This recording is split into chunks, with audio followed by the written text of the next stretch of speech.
Salama daholo e, Juliany anarako.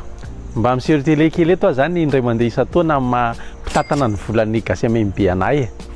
Voalohany indrindra dia te hisaotra anareo izay mpanohana ny gasy MMB hatramin'izay ka hatramin'izao vitsivitsy ihany tsika nefa tena teo foana nareo ka nampisy ny gasy MMB tao anatin'izay 20 taona be izay nisiny.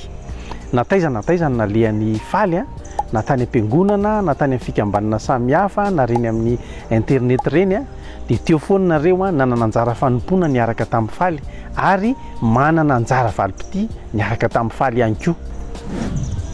Te hitodika kely aminareo izay nanohana teo aloha nefany mety sahirakirana kely dia tsy afaka nanohy.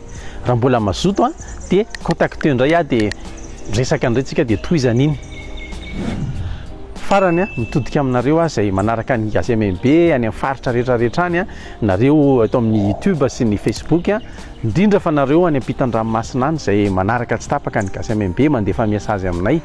Raha ohatra ka mahasoa anareo ny gasy MMB raha mba nitondra fampaherezana ho an'ny fanahinareo mbola vitsivitsy ihany ny mpanohana dia marina fa mahaimaim-poana ny filazantsara, marina fa mahaimaim-poana ny tenin'Andriamanitra, mahaimaim-poana ny fampianarana fa tsy mahaimaim-poana ny fitaterana, tsy mahaimaim-poana ny sakafo, tsy mahaimaim-poana ny fitaovana anaovana an'izao fampianarana izao, ny ordinateur, ny connexion internet.